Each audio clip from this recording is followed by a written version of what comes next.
زندگی میں جو مشکلات آتی ہیں وہ اس لیے آتی ہیں کہ اگر ہم ان پہ صبر کریں اور شکر گزار رہیں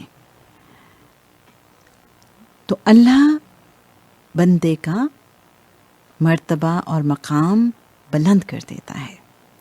زندگی میں کبھی یہ شارٹ کٹس ہوتے ہیں. دراصل ایک انسان ہے، اس نے اللہ سے اللہ کو مانگ لیا. سپوز ہو سکتا ہے کبھی ایسا ہو کہ آپ نے اللہ سے اللہ کو مانگ لیا ہو کہ اللہ مجھے نہیں چاہیے دنیا، مجھے تو بس تو چاہیے.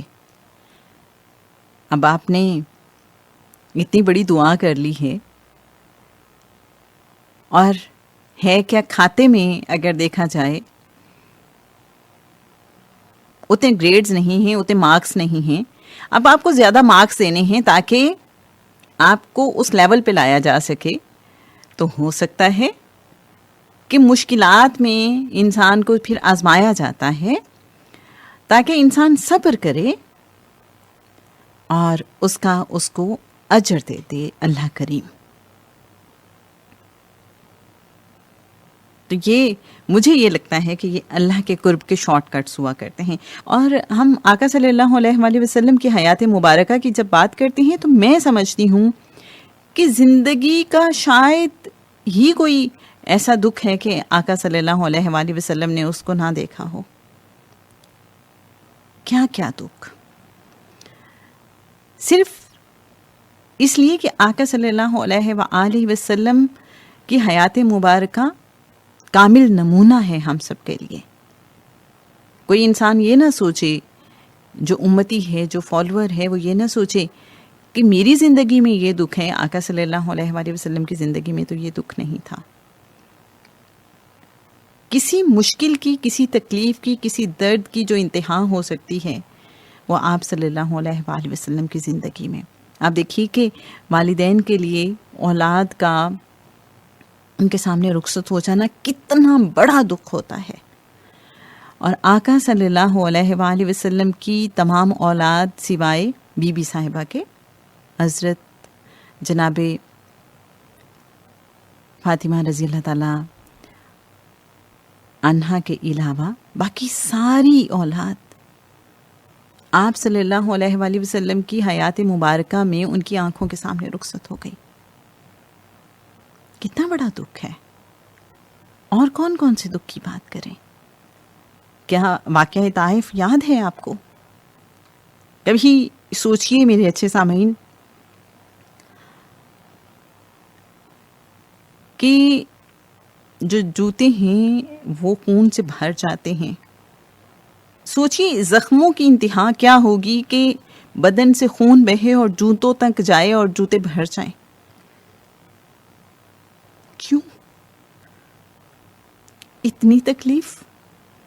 پھر جو قبیلہ بدر کیا گیا، کبھی میں وہ وقت سوچتی ہوں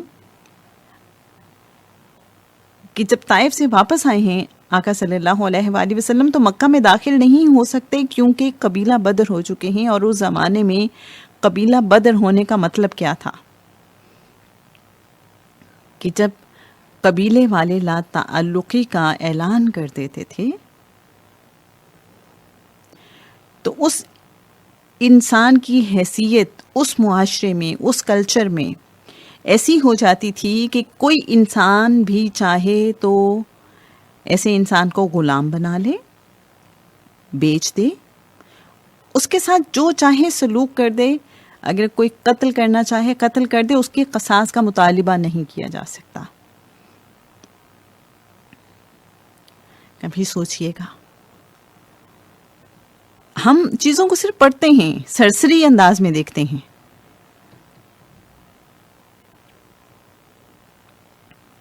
وہ کیسا لمحہ اور وہ کیسی تکلیف. اور جب پتا ہو کہ میری فیملی پیچھے گھر میں اکیلی ہے اور اپنا سٹیٹس سب یہ ہو چکا ہو، اور پھر ایک قبیلے سے ریکویسٹ کی جائے، بھیجا جائے. اسے حق جوار بولتے تھے اس زمانے میں، یا پناہ بھی کہہ لیں کہ آپ مجھے پناہ دے دیجئے.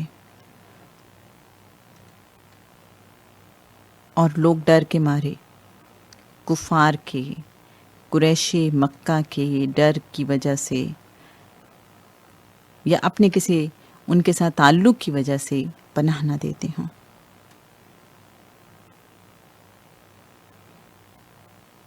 پکاریے ان کو، تعلق قائم کیجیے، درود و سلام کا تعلق.